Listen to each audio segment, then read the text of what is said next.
guest today has prosecuted criminals in Atlanta. I have seen CPS weaponized against parents in the most vile, tragic, and infuriating ways that I did not think would be possible in our country, but I'm telling you, it is happening. She has served on state and federal government boards and transitioned in public schools and in the classroom behind the scenes. This is child abuse. As I read about, and also with a biology background, this is biologically impossible, so therefore it's fraud that they could transition to the other sex. And then answered a higher call. I sat down one day at my table. I wept at my table because it was such abuse. And these young people were so deeply broken. Many of them were suicidal at this point. To defend parents whose children have been secretly groomed. But to parents, my message is stay heavily involved and take back your parental authority.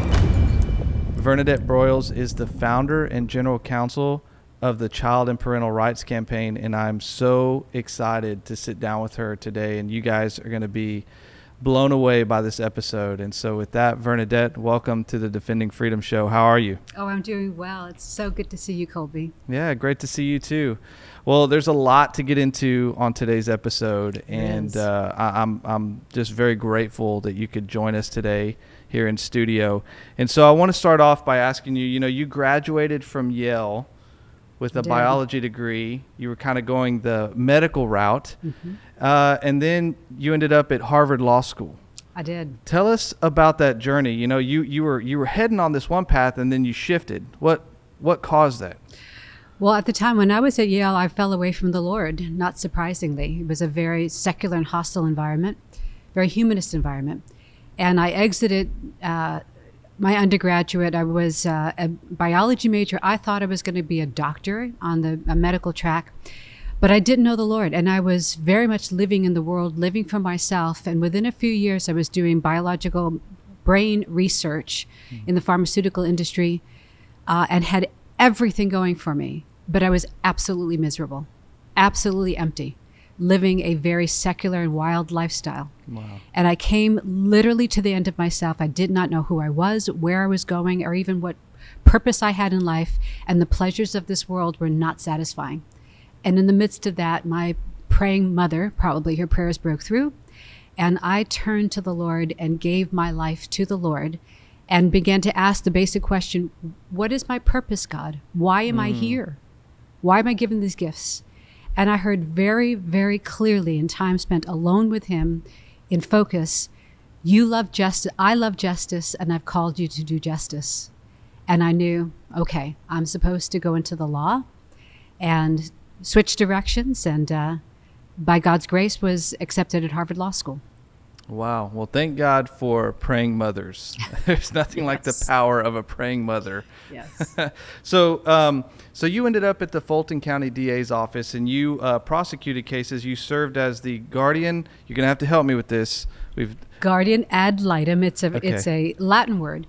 So I was a prosecutor in downtown Atlanta, and prosecuted criminals.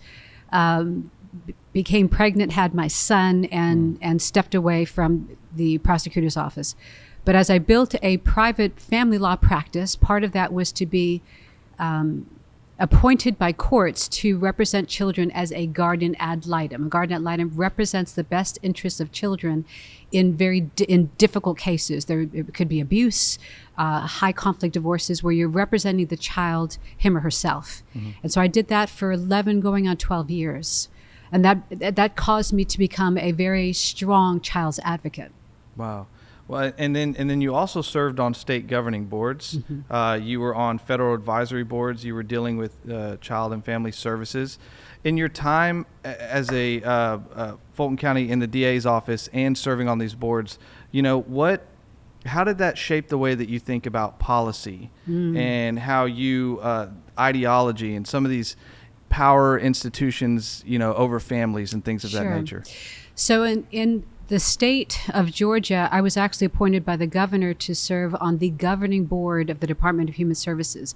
That's the enormous state agency that administers child protective services. I was co-chair of the committee over Child Protective Services called DFACS, the Department of Family and Children's Services. I was co-chair of that committee, and we had oversight over DFACS for the state of Georgia for 5 years. And on the federal side, I was on the advisory board for the Juvenile Justice and Delinquency Prevention Council. So again, interfacing with the part of the system that oversees adolescents and children. What I learned from these two experiences is very clear. Government is a very poor substitute for families in raising children. It is a completely inadequate substitute. It should only be under the most extreme and dire circumstances where it is absolutely clear that that parents simply cannot take care of children and would be harmful to them, that the government should ever step in, and that should be very rare. Now, in those circumstances is very important. I completely support that. But the normative is that parents love their children in ways that no government could possibly ever. And it should be the authority of the parents that guides the moral upbringing, the spiritual upbringing, the intellectual upbringing of children. Why? Because parents will die for their children. That's no right. government official will. That was emblazoned on my mind, that God chose wisely when he put children into families, a mother and a father, to raise children. Wow. Well said, 100%. I actually, before I got involved in Citizens Defending Freedom, I was in oil and gas. And I remember this one conversation I had with one of the field supervisors. And it was when my wife was pregnant with our first son. And we were talking. He said, man, when you have a child, it's going to change your whole life for the good. Yes. He's like, it's a game changer. And I said, really? In what way? And he said, well, the only way I can really describe it is, he said, man, I love my wife. I would lay down my life for my wife. I would defend her in any circumstance. But he said, when you have kids, you would go to war with whole nations for your children. Absolutely. And I thought, okay. It's a love that almost hurts. Right. It goes so deep, Yeah. it almost hurts. Yes. Yeah, absolutely. Well, so I want to shift gears and get into gender ideology. Okay. So in your time spent, serving in these capacities and doing this, at what point did you begin to see that gender ideology specifically was a threat to children and families? Did any of that come out at your time serving in that time in your career? No, because at that time, this phenomenon was unheard of. It was completely unheard of. But when I was practicing law in my private practice, family law practice, and serving children as a guardian ad litem, I had an encounter with the Lord, with the Spirit of God. I began to get a sense that something was going to shift, but I sat down one day at my table and I began reading stories about detransitioners. Now, for your audience, those are individuals that had medically harmed their bodies in pursuit of a impossible promise, which is basically a fraud, that they could transition to the other sex. They could change sex. Well, that's a biological impossibility. And so in pursuit of this impossibility, they had harmed their bodies, sterilized themselves, cut pieces of themselves off, lost parts of their bodies, and then found that they were more troubled than when they started. And I remember one gentleman, Walt Heyer, who's now a dear friend of mine, he asked the question in the story, why didn't the adults in my world stop me? And that question arrested me. And I sat at my table, knowing what I know as a guardian ad litem, which means I understand developmental biology, the different phases of development in children. I understand their vulnerabilities because I was appointed to protect them. And I looked at this and I said, this is child abuse. As I read about, and also with a biology background, this is biologically impossible, so therefore it's fraud. And I can't describe it other than an encounter. I wept at my table because it was such abuse. Yeah. And these young people were so deeply broken. Many of them were suicidal at this point. And I just heard in my heart, this is your calling. This is what I've been preparing you for. All those experiences, putting you on the boards of Child Protective Services, your biology background, your brain research, your family law career, all of this is preparation now for this one thing, and this is your call. Wow. You described what's happening in this transgender movement and detransitioning. You've described it as a decree of death issued against biological and biblical truth itself. Yes. Would you agree with that?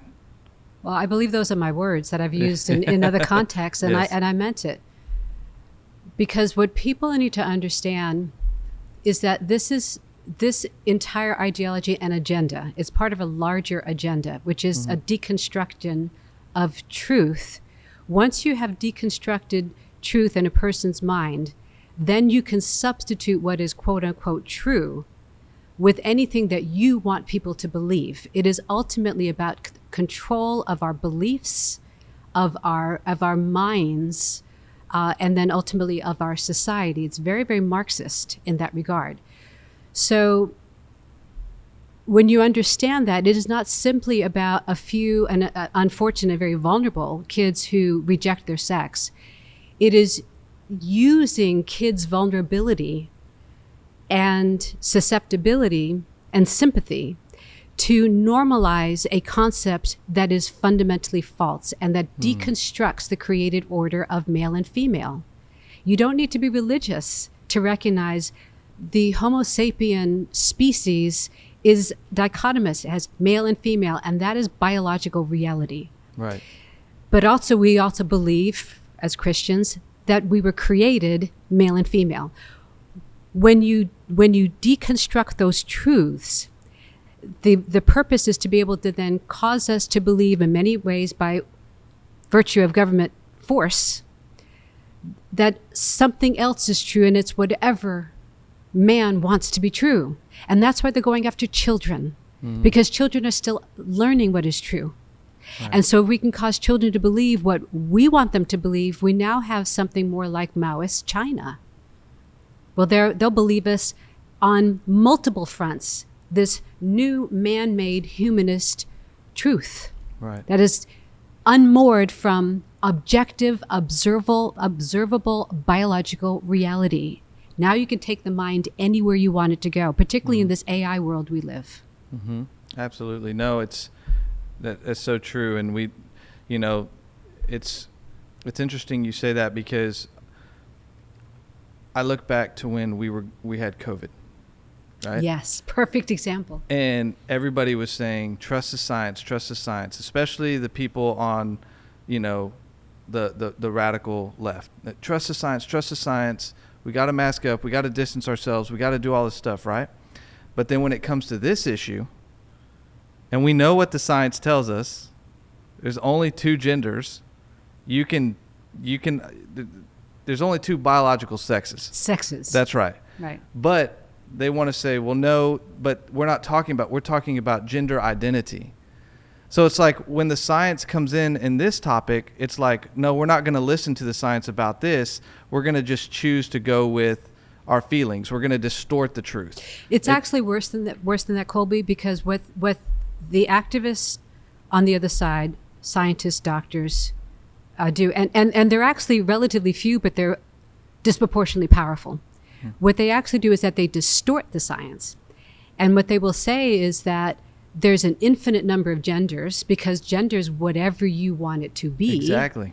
And it's an ever-growing number of genders.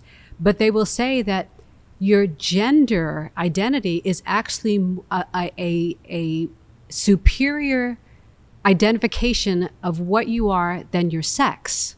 Wow. Okay, and they literally begin to sideline and subordinate sex as something that's completely unimportant in place of whatever man-made identification you want to create for yourself. Man makes herself, man makes himself. We become our own God. And we use the artifice of pseudoscience to make it seem as if it is somehow real. Right. And so at its core, every guest, I come on, Yes. we get into these topics, it goes down to good versus evil. It does. It goes down to God's word versus demonic ideology. I mean, literally, because how do you, and you said there's a group of scientists, they're small, but they're very powerful, right? They have a lot of weight. I mean, what do you think that what is their motive? Like, why would they ignore science and create pseudoscience to fit a narrative? It's a combination of about a trilogy of evil, so to speak, a trilogy of vices. For instance, they've captivated the major medical associations. The American Medical Association calls it standard of care to chemically poison children's bodies and cut off body parts in order to assist them to look like the opposite sex.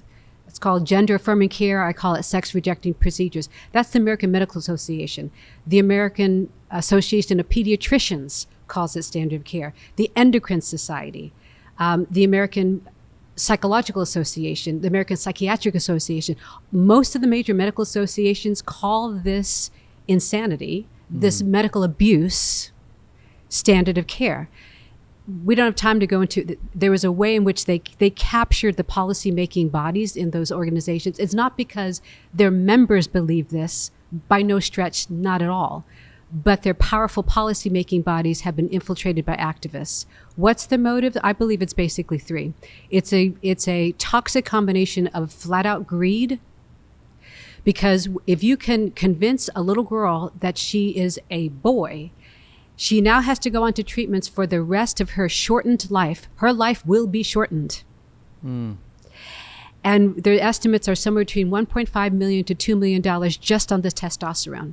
Wow. Not to mention the surgeries and so forth. There's massive amounts of money to be made on making medical patients that are for life in increasing numbers of confused adolescents. Greed. Secondly is politics. There is a civil rights movement that you're able to become a civil warrior on behalf of a quote unquote minority, oppressed minority, transgender, individuals. And so it has a powerful political cachet that right now one party has been captured by. It's the Democrat Party. Not to get part, but that's just the truth. And then a third is something that's sort of difficult. It's kind of almost religious. There's a spiritual, almost religious aspect, because there's some that sincerely believe that this is somehow true. I'm convinced that some it's money or it's politics. But there's some, you talk to them and they sincerely believe this sort of metaphysical transformation of a person into a new identity and a new life, a self-recreation. And it has every markings of religious fervor. And so that combination of the three is what has caused this to be so powerful. I would combine it with one other thing. It's the relative intimidation and apathy of those of us who know biological reality. And I would even say the church and Christians. That has allowed this vacuum to be filled. And it really is time to put a stop to it when we understand what this is really about. Yeah, and what, speaking of that, talking about the church and the apathy there, and not the church not engaging, not understanding, maybe possibly not even being educated, maybe even ignoring or being scared to step into this. Yes. Like what have you seen? You've got an incredible resource here with us on the table, the Church Transgender Response Guide that you guys have made for churches. What has been your experience with talking to pastors or Christians about this? And we're going to get into this in just a little bit. So the main thing that what we do is that we fight and we advocate in the courts. And we'll talk about our lawsuits and our cases in just a minute.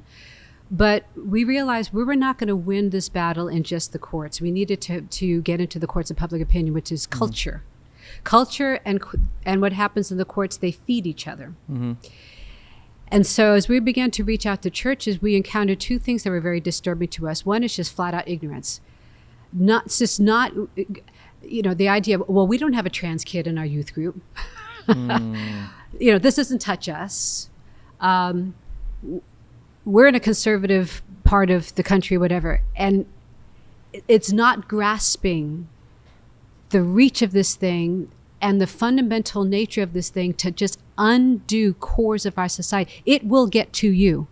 And so that ignorance combined with just flat out intimidation. Well, if we speak out about this, we're going to be considered transphobes. We're going to have people protesting at our church, etc. They're just intimidation.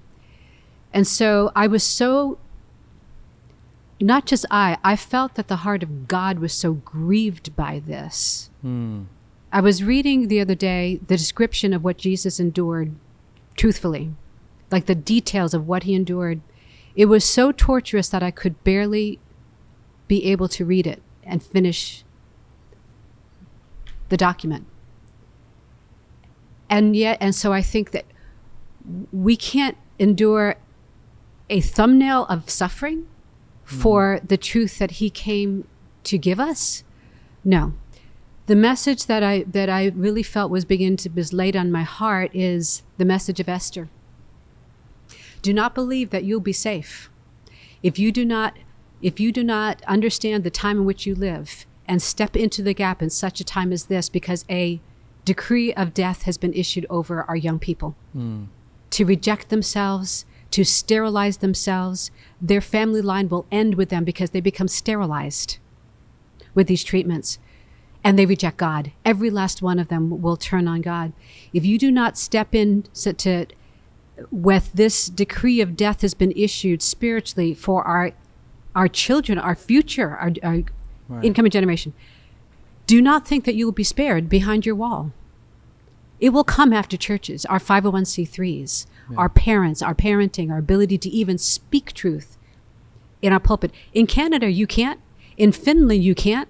In England, you can't. They can no longer speak the truth there. They have thought crimes. They have, yes. You can't even think about this stuff. Yes. They'll come and arrest you. That's right. Right. There was a parliamentarian in Finland who has been prosecuted because she posted what the Word of God says about such matters. But in America, we can. So we must. Right. And as far as intimidation is concerned, thankfully, we have a president now that is blocking and tackling for us, and we have an administration that is. But it shouldn't have come to that. Right. We should have stepped in the gate. So we have no excuse. We have, at this point, no excuse. The federal government is actually on our side.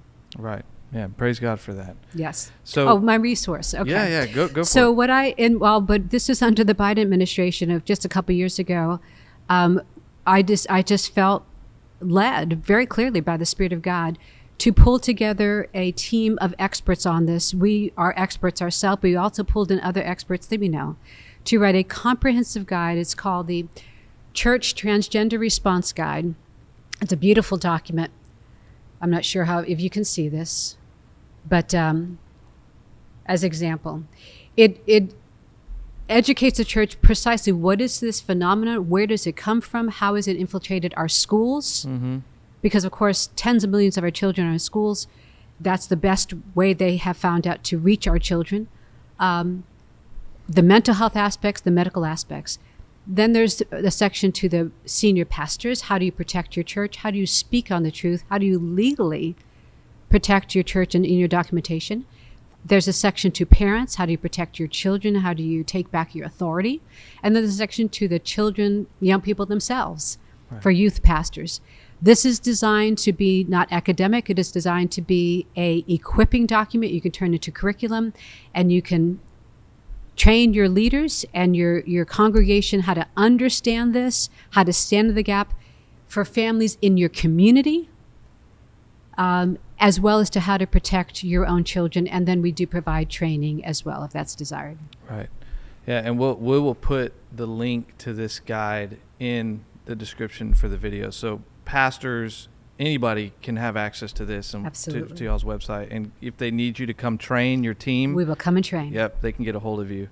But you mentioned something that's in the guide, that I think a lot of parents and pastors could say, oh, it's not in my youth group. But what they fail to realize is that a lot of the kids in their youth group go to public schools. That's right. And so talk to us about how this gets into the school system. Right. So what happened originally was under the Obama administration, about 2015 going to 16, it came through the force of the federal government. That's why it just, all of a sudden, it was just boom. It was just everywhere, right? And you started hearing about bathrooms. Boys are in bathrooms. And it just was like out of nowhere. No, it wasn't out of nowhere. Activists had infiltrated our federal government. And the Department of Education put out a Dear Colleague letter to all the schools across the nation, all the schools, not just blue schools, all schools, basically saying we interpret Title IX to require affirmation of students' gender identity in every facet, bathrooms, sports, etc.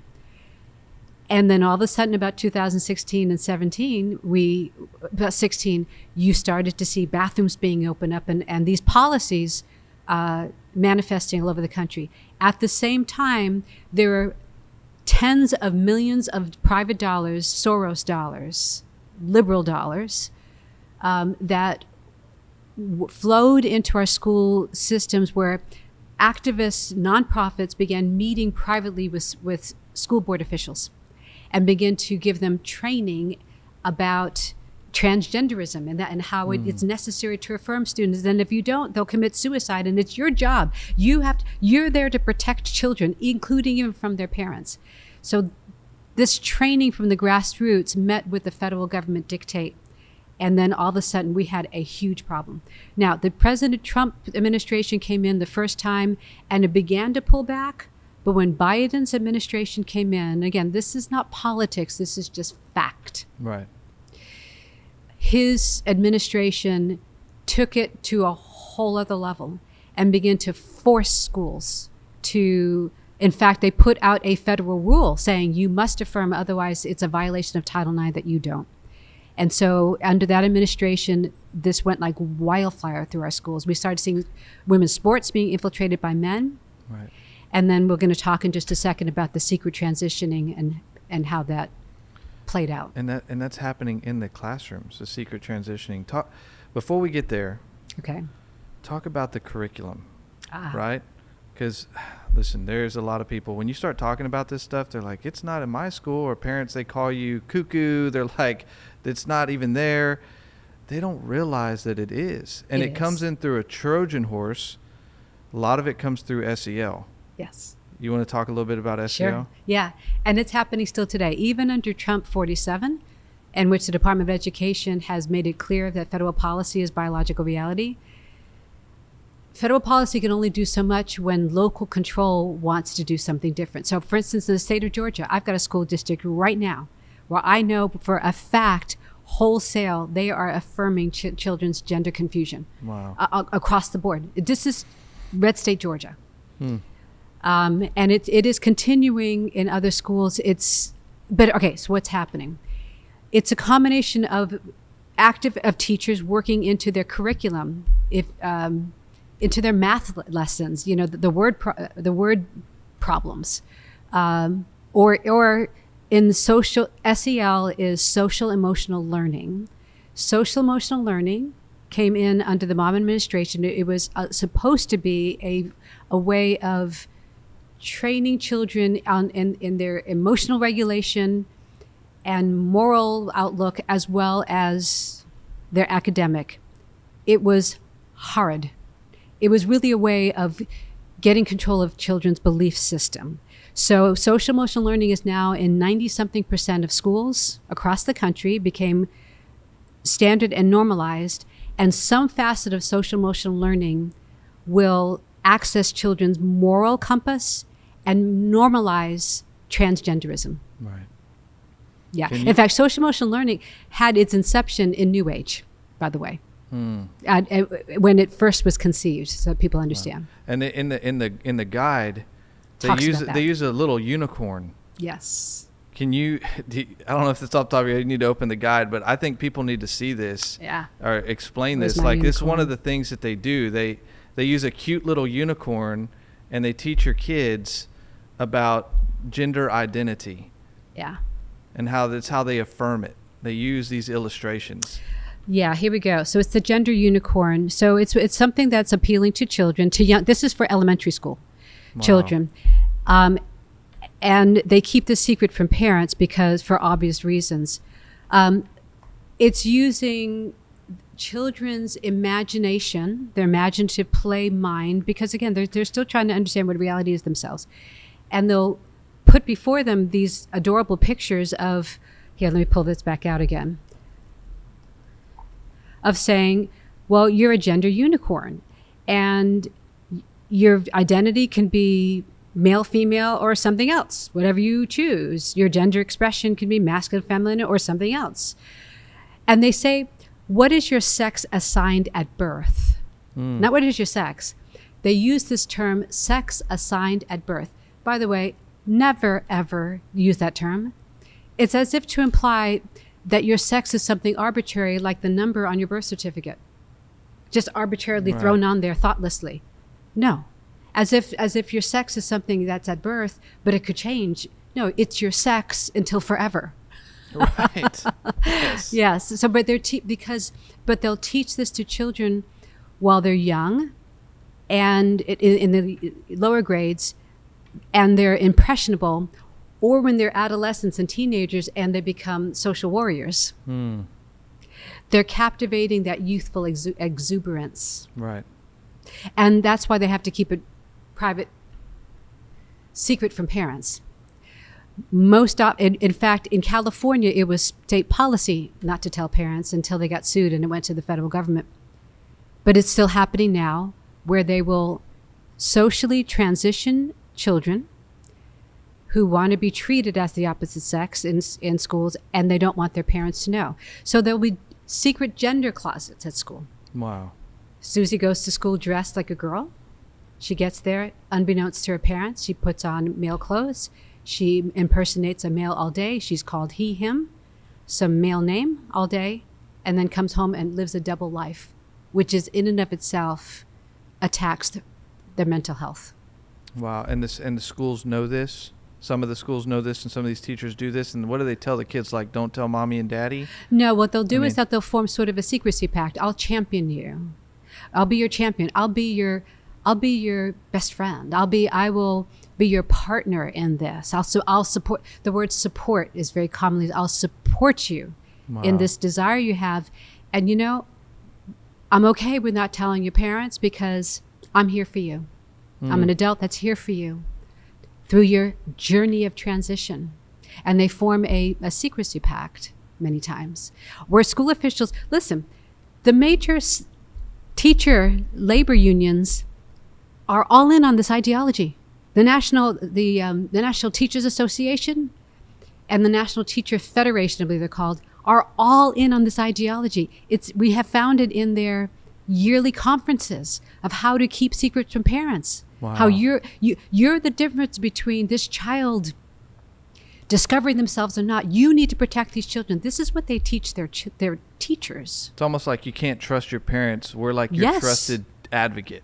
Trust us and not your parents. Absolutely, which is the essence of grooming. Wow. Wow. Man, that is diabolical. Like, at its core, that is diabolical. We would call it illegal as well, but yes. Yeah, illegal, yes.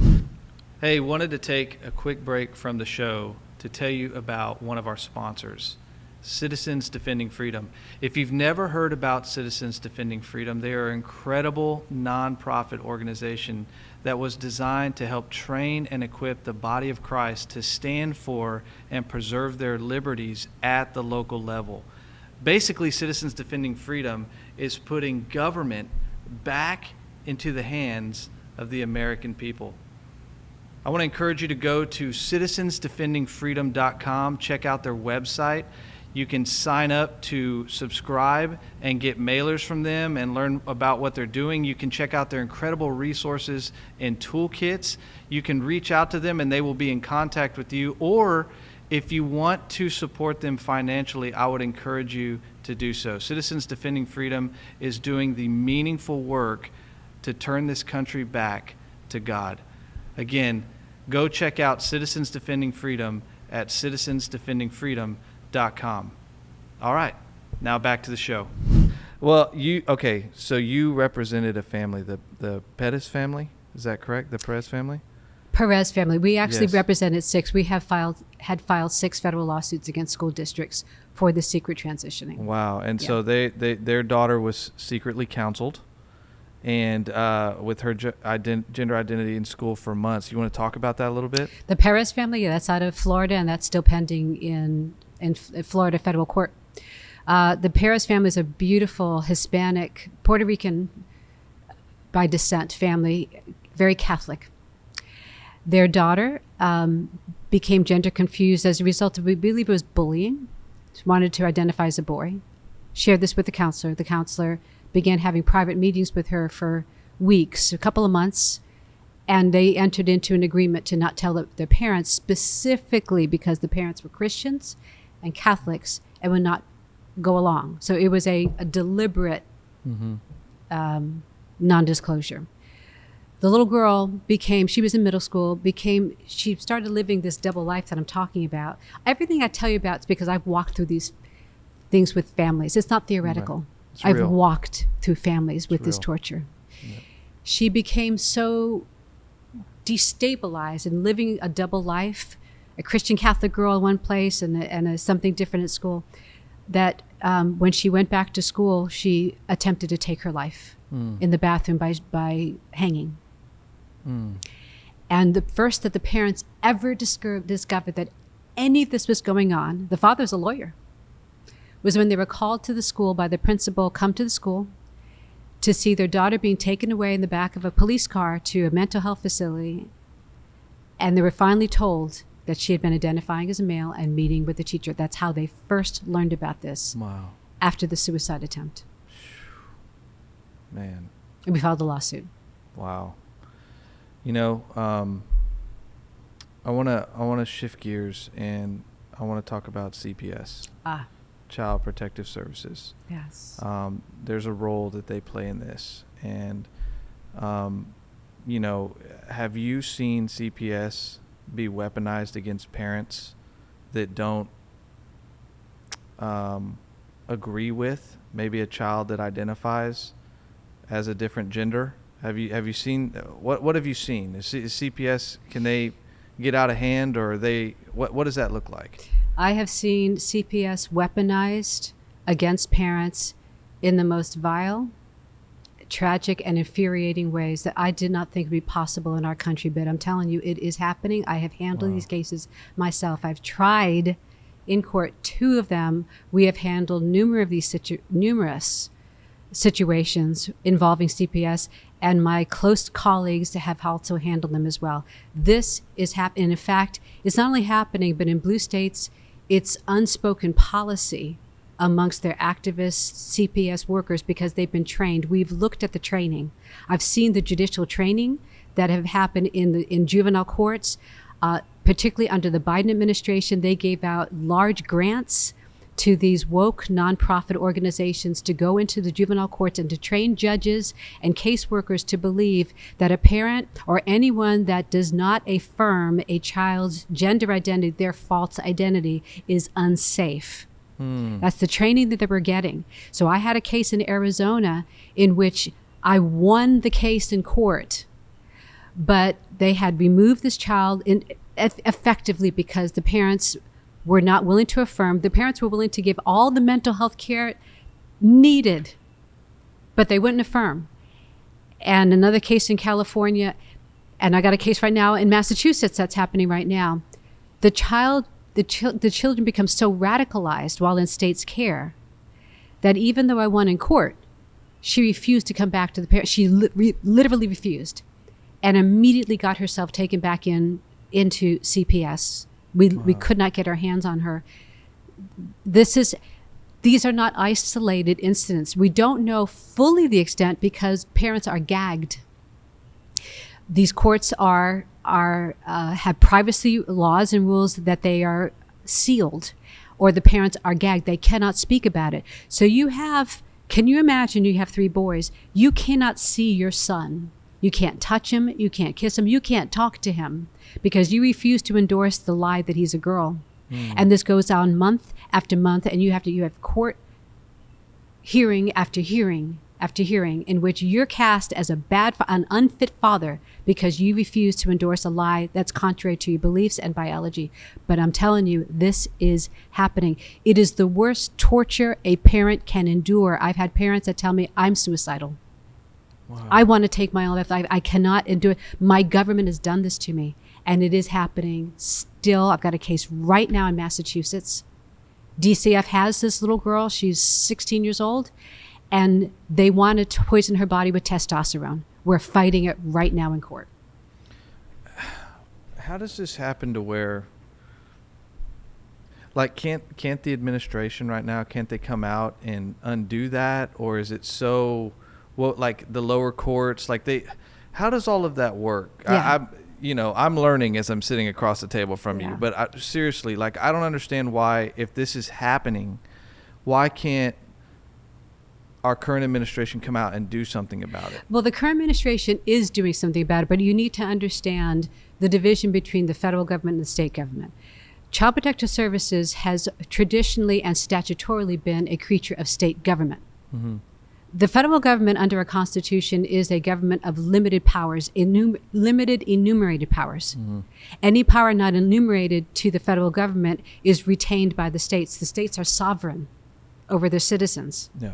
And CPS has always been a sovereign right by the state government. So as honestly, as a result of our advocacy, the advocacy of CPRC and our allies has actually been to enlist the aid of the White House and of Health and Human Services. And they have set out policy in line with biological reality. The difficulty is there are legal difficulties to actually control they don't have control over the states. They can only have control over dollars. And we're frankly trying to get a law passed that makes it clear states cannot do this, otherwise they will jeopardize their federal dollars. Right. But that law is in process, and there's a lot of gray area as to what the federal government can actually do right now. Yeah, a lot of times when you hit people in the pocketbook, they tend to listen. Yes. So hopefully that can get done. So what legal strategies do you guys use to fight this, and what should be the first call of every parent if CPS shows up at their door? Right. So in truth, they're not custody actions, they're dependency actions, they're Child Protective Services actions, which is slightly different. When CPS shows up at your door, the first thing you do not forget, you retain your constitutional Fourth Amendment rights. You do not have to allow them in your house. Most people do not know that. It's like letting the fox in with the chickens. Most people think, oh, it's my government. Oh, I need to cooperate. And they're intimidated and they let them in. No, you actually do not. You retain sovereignty over your house unless they have a court order, a warrant, or they have truly exigent circumstances. And that is, they've got a police officer with them and there is an active crime. For those truly abusive parents, they just beat their child and the police starts coming in to rescue a child in danger. That's exigent circumstances. That's not going to be the situation. Right. So we tell people, we get these calls and they know, and a lawyer immediately responds. We advise them, politely walk out your door, close the door behind you, and inquire why they're there, ask for any paperwork, get information you can, and let them know, I am happy to cooperate. I understand the work that you need to do. I support you with the work you need to do. However, there is no abuse going on in my home. We are taking care of our child very, very well, and we're happy to have you come back when my attorney is present. Wow. All right, for those of you listening, remember that.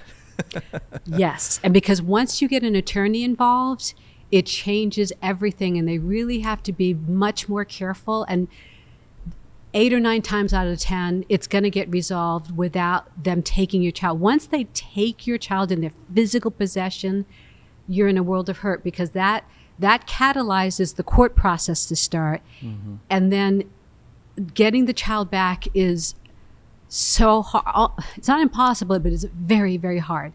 So we work hard to keep families from actually losing the child physical custody of the child in the first place. Right. Or if the child has been taken under a safety plan that's voluntary, well, then getting the child back, withdrawing your consent to having the child being removed, and getting an attorney involved right away. That is the key. Okay. Good advice. Thank you. Okay. So one of the most important stories right now that's a national story is Sage Blair's story. And President Trump mentioned her in his State of the Union address. You guys are representing her. I want to get into her story and unpack her story for our audience, if you will. Yeah, and this is a story well worth telling and well worth hearing. I believe that we have some footage of how President Trump honored her and recognized her in the gallery, and we can play that. And here is one more opportunity to show common sense in government. In the gallery tonight are Sage Blair and her mother, Michelle. In 2021, Sage was 14 when school officials in Virginia sought to socially transition her to a new gender, treating her as a boy and hiding it from her parents. Hard to believe, isn't it? Before long, a confused Sage ran away from home after she was found in a horrific situation in Maryland. A left-wing judge refused to return Sage to her parents because they did not immediately state that their daughter was their son. Sage was thrown into an all-boys state home and suffered terribly for a long time. But today, all of that is behind them because Sage is a proud and wonderful young woman with a full-ride scholarship to Liberty University. Sage and Michelle, please stand up.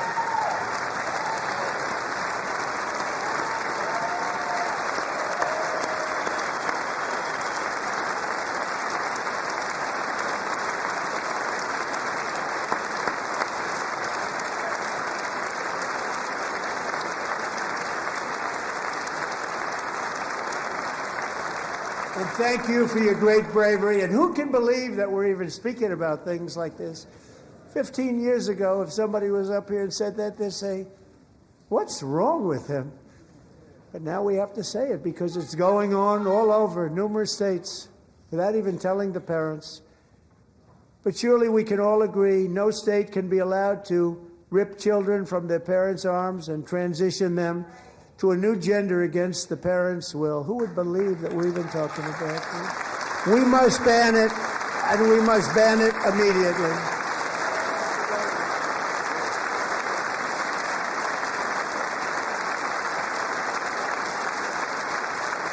So what President Trump had the fatherly tact not to share, while Sage was right there, in the audience, are some of the horrific details of what she endured. And this story is so important because it actually demonstrates the harm of both aspects of government intervention and violation that is so harmful in this arena.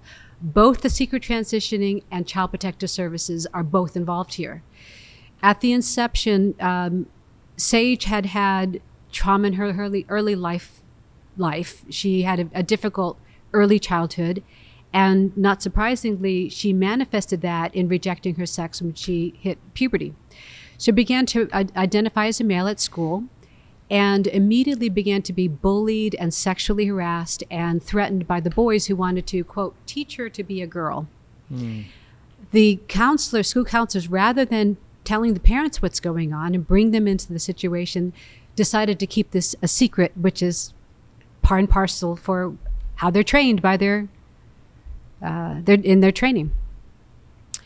And so, and told her to go into the boys' bathroom because you're a boy now, you're identified as a boy. Use the boys' bathroom. Well, that's where her tormentors were. There was a meeting in which then they met with her to confront the allegation. They were getting reports from others, other parents from other students about the harassment that she was enduring. And so they pulled her into a meeting in which they basically kind of intimidated her, saying, if you make false allegations about harassment, these boys have wealthy parents and you could be sued. Now, this is a meeting of a 14-year-old with a law enforcement officer and adults, no parents. So she basically said to them, "You're supposed to protect me." Good for her, and you're not. She was so distraught by that and by the idea that I'm not safe, I'm not going to be protected, that she ran away. And when she ran away, the very first person she came in contact with at a gas station, I believe, was a predator who raped her and then trafficked her to other men and across state lines. Wow. She was rescued in Baltimore by the Baltimore police, and it should have ended there. But we believe because she revealed her parents were not affirming of the male identity, at least she thought, they decided to take her into the system rather than giving her back to her parents. And in the system, it's complicated how the system morphed to how she was in the system, but she ended up in the CPS system as an allegedly a child in danger of abuse or neglect because her parents would not affirm her gender identity. And she had a woke judge and a woke defender. They kept her in the system and put her in a facility with troubled boys. This is a 5'1", 110-pound girl. Wow. She obviously was harassed there and ran away because she did not feel safe and began hitchhiking and was at some point picked up by more traffickers. These people, they're in our communities. And they're looking for stray kids. And they trafficked her all the way into Texas. She endured months of being repeatedly raped by different men. They would at times withhold food in order to control her and ensure her cooperation. They physically abused her and mentally abused her. And tortured her. This is torture. Yeah. And the point of this story, above all, is that none of this needed to happen. If the school counselor and the school had immediately done what they're supposed to do and respect the right and the responsibility of parents to protect their children, to protect Sage, none of this would have happened to her. It is not a benign intervention when you keep secrets from parents, and this secret in particular. And so we are holding them responsible by a Title IX lawsuit right now in the Western District of Virginia, which we're preparing for trial as we speak. And happy to share a little bit more about that. Yeah. Did the parents reach out to you, or how did you guys get involved with this particular case? We were contacted by some allies because they knew of our reputation in this area and our work in the federal courts. And it took us a little while but we eventually just realized we needed to take this case. And we took it, and we've been up and down the Fourth Circuit Court of Appeals, and we've prevailed at the Fourth Circuit Court of Appeals for Sage's Title IX complaint. And that's what we're moving into trial. Do you know the details of how she was reunited with her parents? Was that before or after you guys were contacted, or how did this? No, it was very well before. So the judge in Maryland was so activist. He did not want to let go jurisdiction over this child, even though both Maryland and Virginia had Child Protective Services had done investigation of these families. The mother is a CASA. The mother is a court-appointed special advocate in the Virginia CPS system. She's trained. She's trained on trauma. She knows. She knows what to do. So they were, non-surprisingly, cleared of any abuse. They were not abusive to their child. They did put their child at risk. However, the Maryland judge did not want to give up jurisdiction. And so it was a big battle. We were not involved at that point. He ordered Sage into a facility in Virginia that would be affirming. And at some point, so Sage, when she was found by the Texas law enforcement, she was transferred to that facility, but at some point there was a local Virginia attorney that got her out of that facility and returned her to the parents. And the Maryland court had to release jurisdiction because he legally did not have any further jurisdiction. Wow. Okay. But this is a weaponized system against Christian, biology believing, loving, fit parents. What is the biggest single lesson you would want to tell parents from Sage's story? The lesson I want to tell parents, I have two lessons. One is to school officials: stay in your lane. Stay in your lane. Understand you are not equipped, qualified to take control of a child's life in this way, and to step in the place and in the place of a parent and be a parent for the child. You're just not equipped. You're not qualified. Mm-hmm. But to parents, my message is stay heavily involved and take back your parental authority. Part of how this whole phenomenon has mushroomed in the way that it has, and in ways we still are discovering, is because as parents, little by little, we began to give away our authority to people with credentials. People with letters behind their names, school officials, caregivers of various different kinds, babysitters. We just began to give away our parental authority. It was convenient for our lives. It was whatever. But it's gotten to the point where now the very foundations of our authority is being challenged in the most basic of ways. So I do training for parents, and I say, be present, ask your child questions about what's going on at school, what they're being told, what they're being taught.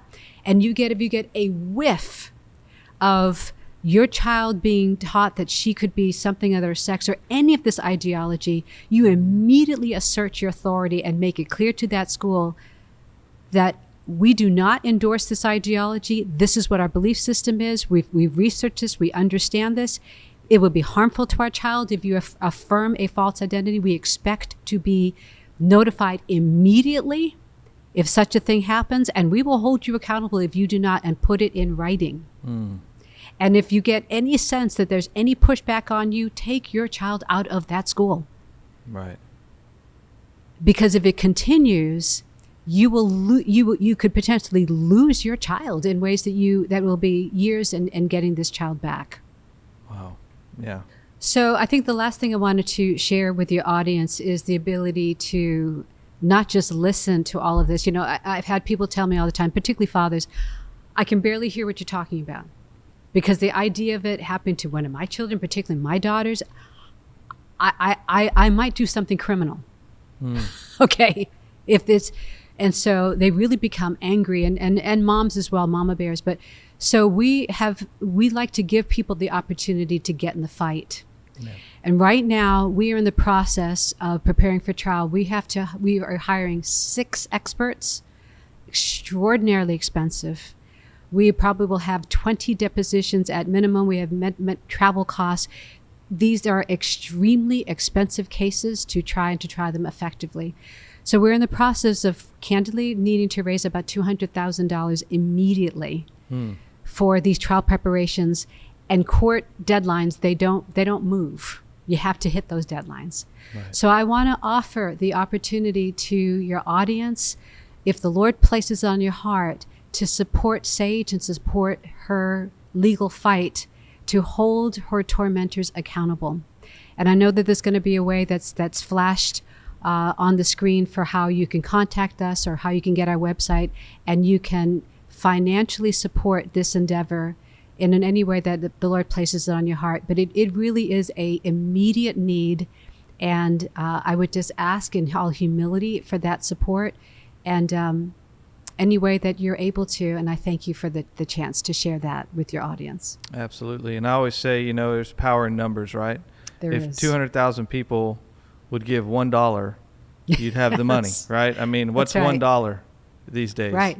Or 2,000 gives $100. 2,000 gives $100. Right. It's nothing. I mean, or someone gives $50. You go to the movies with a family, and you're already paying over $100. Why not? And I believe that there are businessmen and women. I really do. I even feel prompted right now to say this. I don't normally, but I believe there are businessmen and women out there that the Lord has made a king in the kingdom, and has means, and could write $25,000 or $50,000.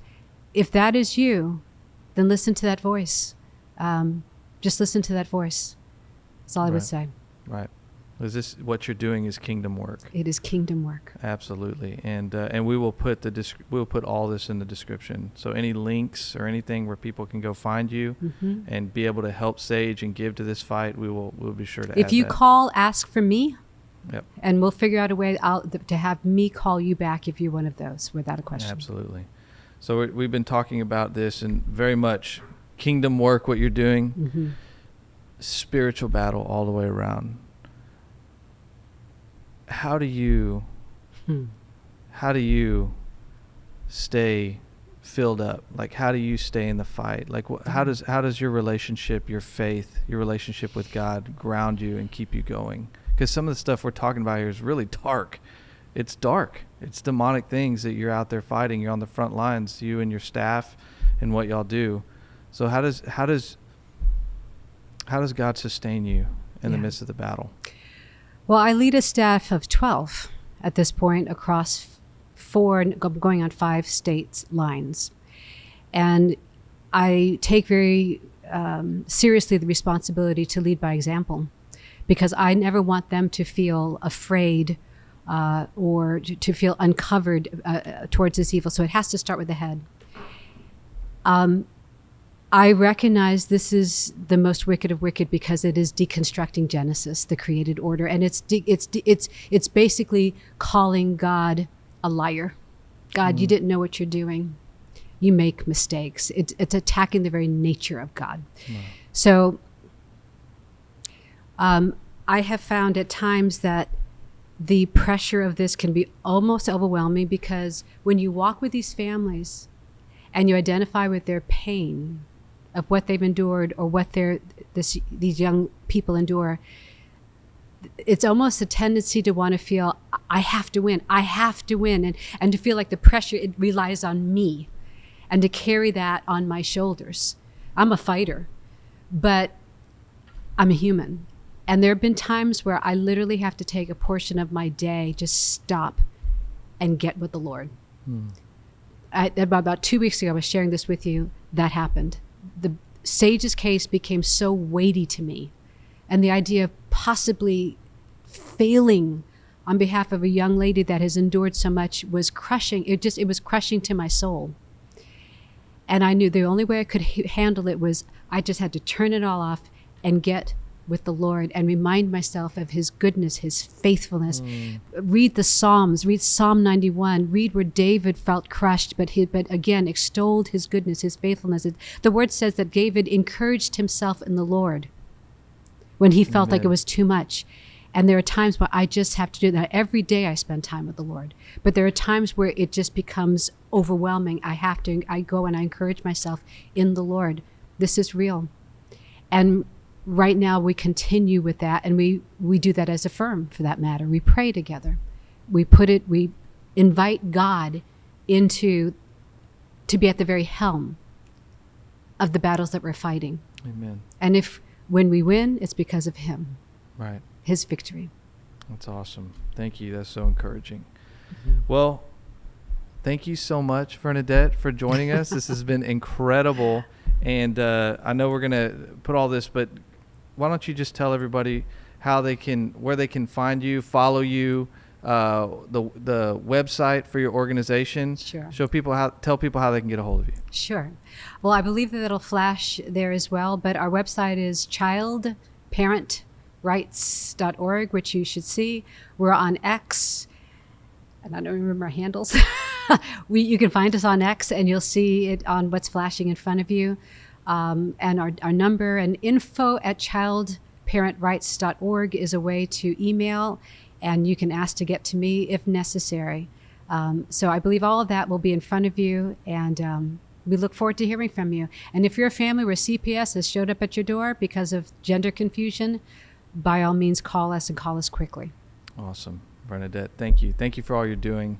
It's been such an honor to have you on the show. Thank you so much for having me. It's a blessing.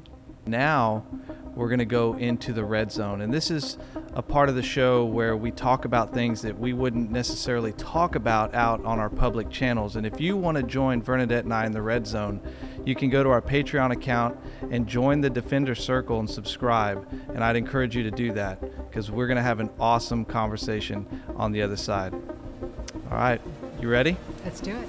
All right, welcome to the red zone.